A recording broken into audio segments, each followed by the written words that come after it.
Namaskar, and a soulful welcome to Eternal Shiva Wisdom. This channel is not merely a platform for information, it is a sacred sanctuary for your soul. A digital ashram where we sit together to deconstruct the complexities of our existence.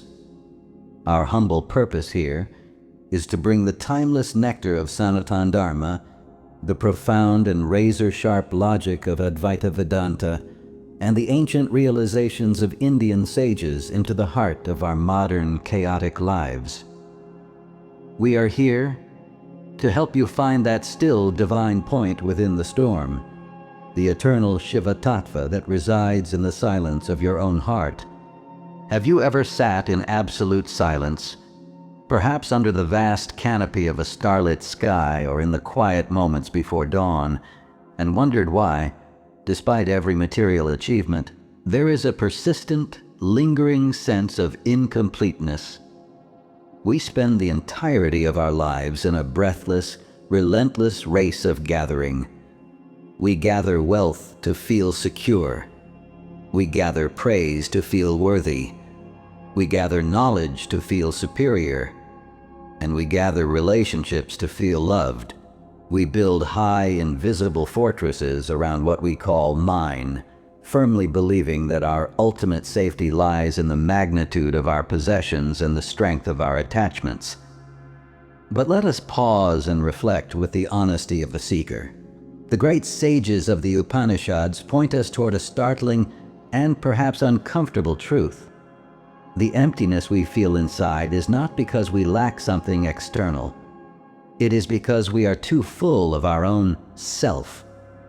We are carrying the suffocating, heavy burden of the I, the ego, known in our sacred shastras as Ahamkara.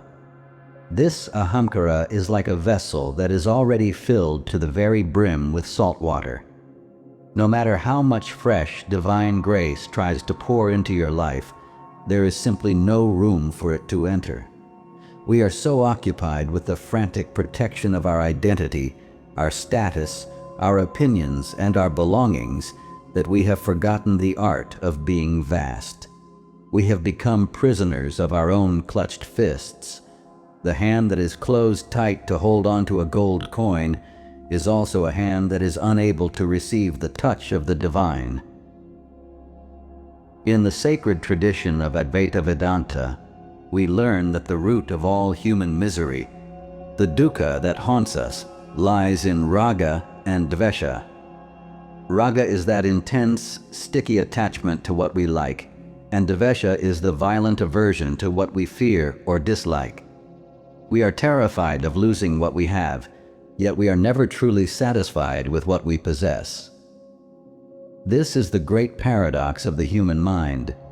We believe that getting is the path to abundance, but the ancient Rishi Parampara teaches us that giving is the only true path to freedom. This brings us to the mystical and often misunderstood science of Dhan, giving. In our modern transactional world, we have reduced Dhan to a mere social duty, a tax on our conscience, or a favor we do for those who have less than us. We often feel a subtle sense of pride when we give, as if we are the doer, karta, and the giver. But according to Bharatiya Darshan, Dhan is not for the benefit of the receiver. It is a profound and necessary spiritual surgery for the giver. When you give something that you value, be it your hard-earned wealth, your precious time, or your mental energy, you are not just parting with a resource. You are intentionally and consciously cutting a thread of attachment that binds your soul to the temporary material world. Every time you say, "This is not mine, it belongs to the divine," you are weakening the thick walls of the ego. You are telling your Ahamkara, "You do not own this existence. You are not the master of this universe." In the Bhagavad Gita, Bhagavan Sri Krishna provides a deep psychological breakdown of Dhan, categorizing it into three types: Sattvic, Rajasic, and Tamasic. Understanding this is crucial for anyone on the path of eternal Shiva wisdom. Tamasic Dhan is given at the wrong time to an unworthy person with contempt and disrespect. It creates more darkness. Rajasic Dhan is given with the hope of a return, perhaps for fame, for tax benefits, or for a thank you. It is a transaction of the ego, but Sattvic Dhan, the highest form, is that which is given simply because it is a duty to give, at the right time, to a worthy recipient, with a heart that expects absolutely nothing in return. This Sattvic Dhan is the first blow to the ego's dominance. It prepares the ground of your heart for the seeds of higher realization. As we explore these deeper layers together on Eternal Shiva Wisdom, we begin to realize that every act of selfless giving is actually an act of receiving grace. By letting go of the small, you make room for the I. Tamasic Dhan, wrong time, unworthy person, contempt, darkness. Rajasic Dhan, hope of return, ego, transaction. Sattvic Dhan, duty to give, worthy recipient, nothing in return. Selfless giving, receiving grace. Letting go, room for the infinite. If Dhan is the act of loosening our grip on external objects, then Seva, selfless service, is the deeper, more profound practice of loosening the grip of the ego on our very soul. While Dhan involves what we have, Seva involves who we are. In the timeless dialogue of the Bhagavad Gita, Lord Krishna emphasizes karma yoga as a supreme path to liberation. But we must ask ourselves, what is it that transforms a mundane, everyday action into the sacred act of seva? It is not the magnitude of the work, nor is it the hours spent. It is the absolute purity of the bhava, the internal resonance and intention behind the act. Most of our lives are spent in sakama karma, actions performed with the calculated expectation of a result. We work for a salary. We offer kindness for appreciation. We provide help because we want to be seen as good people. And we even love because we seek emotional security in return. This constant expectation is the toxic fuel that keeps the Ahamkara, the ego, burning. The ego thrives on being the karta, the doer. It wants to claim credit. It wants its name carved in stone, and it wants to be rewarded for every breath it takes for others. However, when we transition into nishkama karma or seva, we perform an action simply because it is the right thing to do, as an offering to the divine, without any attachment to the fruit. At Eternal Shiva Wisdom, we often reflect on this beautiful shift, from what can I get to how can I serve. Imagine your ego as a massive, rigid block of frozen ice. It is cold, isolated, and perceives itself as separate from the vast, warm ocean of divinity. Seva is the intense heat of devotion and selflessness that begins to melt this ice. As the ice of the I melts, the hard, artificial boundaries between me and you begin to dissolve into the life-giving water of oneness. You no longer see yourself as a superior person helping someone inferior. Instead, through the purified eyes of a seeker, you begin to recognize the same Shiva Tattva, the same universal consciousness, residing in the heart of the one you serve. Story of the Sage and the Leper. To understand this depth, let us recall an ancient story from our Puranic tradition. There was once a proud scholar who had mastered all the Vedas. He could recite every shloka, yet his heart was as hard as stone. One day, his guru asked him to serve an old, ailing man suffering from leprosy in a distant village.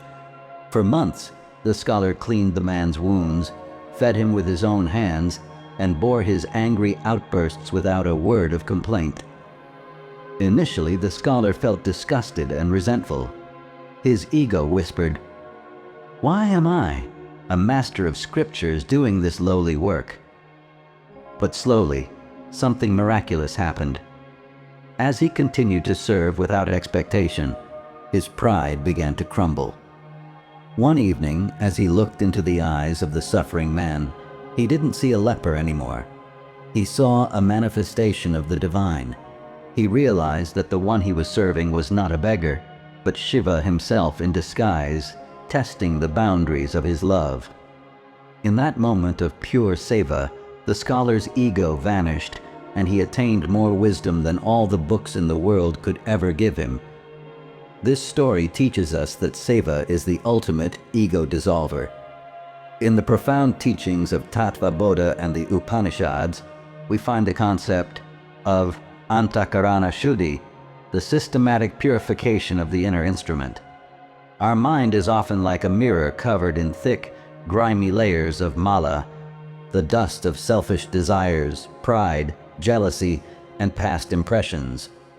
No matter how many scriptures we read or how many hours we sit in dry meditation, if the mirror of the mind is not cleaned through service, we will never see the true reflection of the Atman. Seva acts as the ultimate spiritual detergent. Every time you serve without wanting a thank you, every time you contribute your energy to a cause where your name remains unknown and your face remains hidden, you are wiping away a layer of that ancient dust. You are performing an inner alchemy, turning the base metal of the ego into the pure gold of spiritual awareness.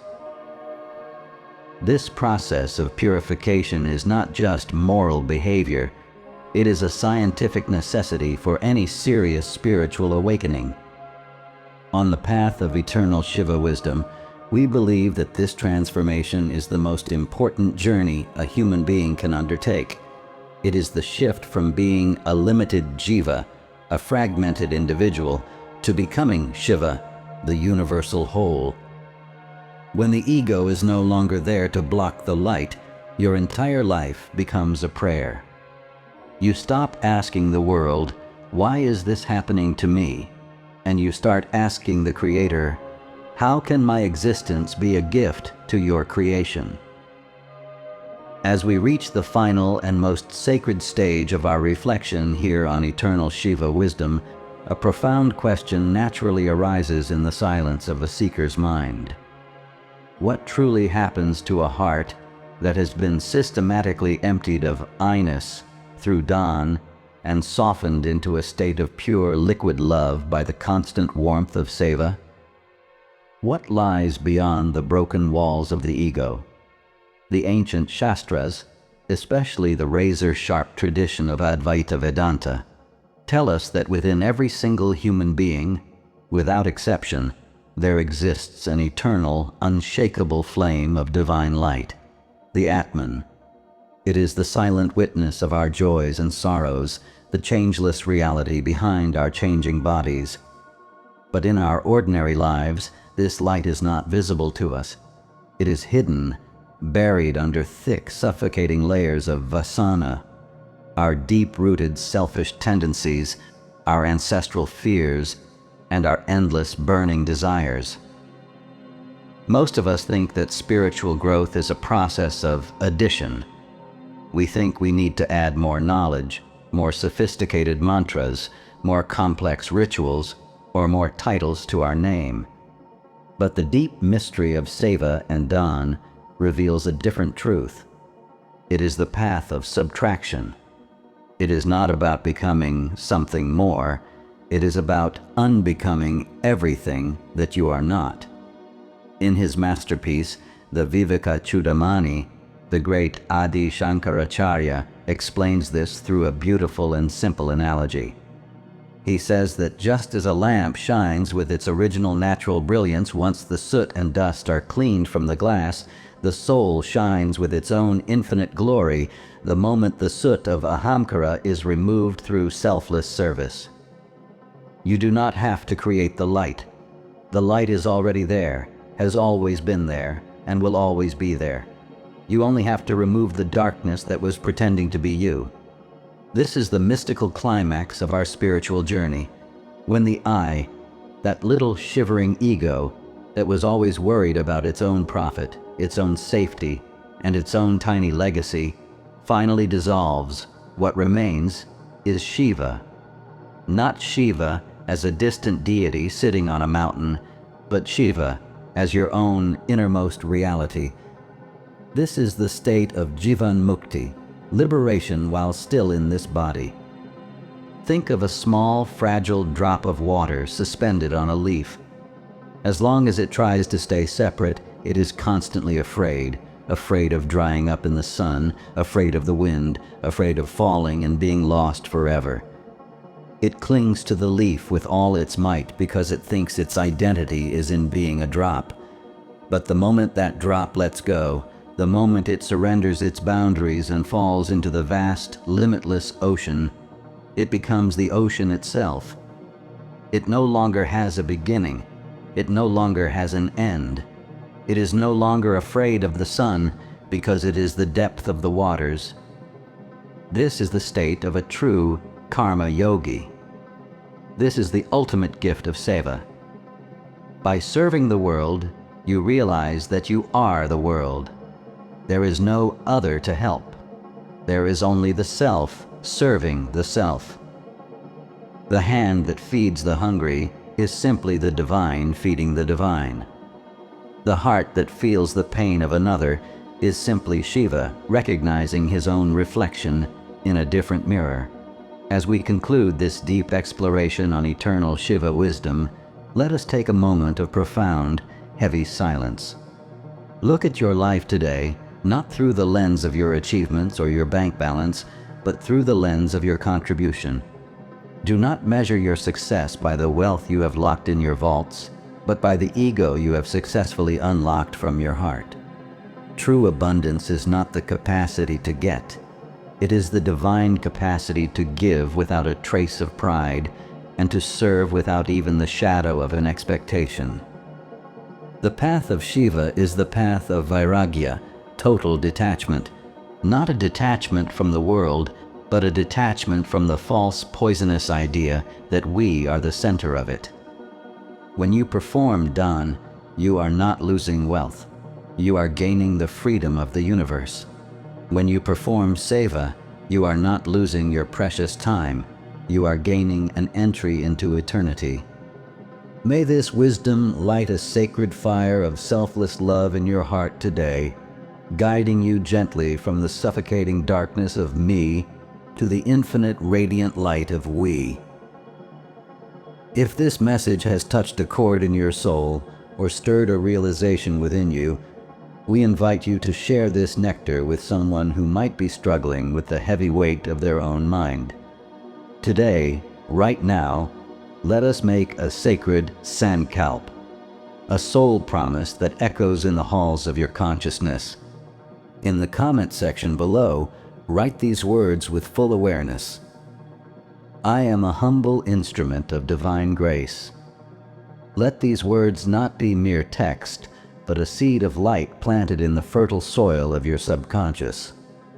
This week, we challenge you to perform one small act of Gupt Seva or Gupt Daan, an act of service or giving where no one, absolutely no one, knows your name or recognizes your face. Do it in total secrecy and experience the profound humming silence that follows in your heart. That silence is the voice of Shiva. Thank you for walking this sacred path with us on eternal Shiva wisdom. May you find the divine strength to give, the vast heart to serve, and the ultimate wisdom to realize that you have always been and will always be one with the infinite. Om Shanti.